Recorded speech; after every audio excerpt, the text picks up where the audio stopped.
What's going on, guys? I've got here a 2004 Ford Focus, and I'm using this car to show you how to change your brake light switch and also troubleshoot your brake lights.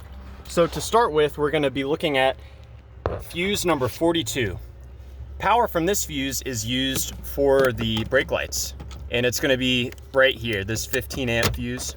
So we can pull that out, and this is what a good fuse looks like. You can see it's not blown.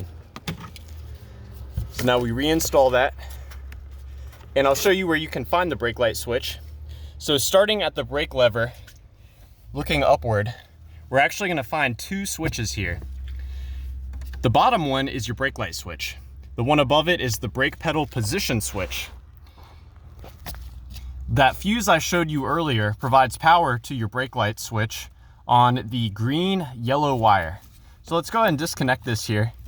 You disconnect it by pushing on this wire piece and pulling. So again, you push that wire piece in all the way and then pull this out.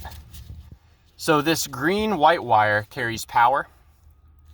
And when you press on the brakes, you can see the lever moves.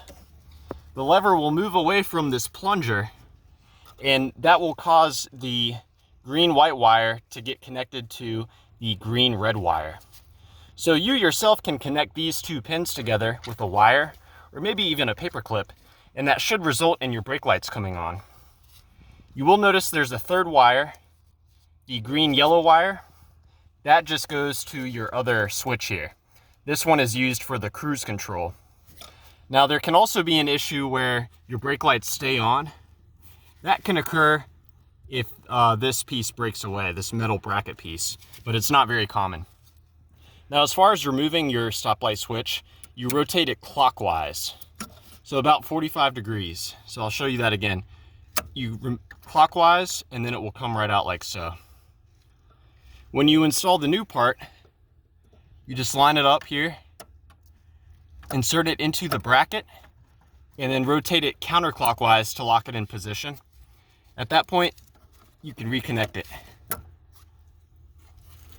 So yeah, I hope this information was helpful for you in troubleshooting the brakes on your Ford Focus. Please let me know if you have any questions or, more importantly, any advice. And thanks for watching.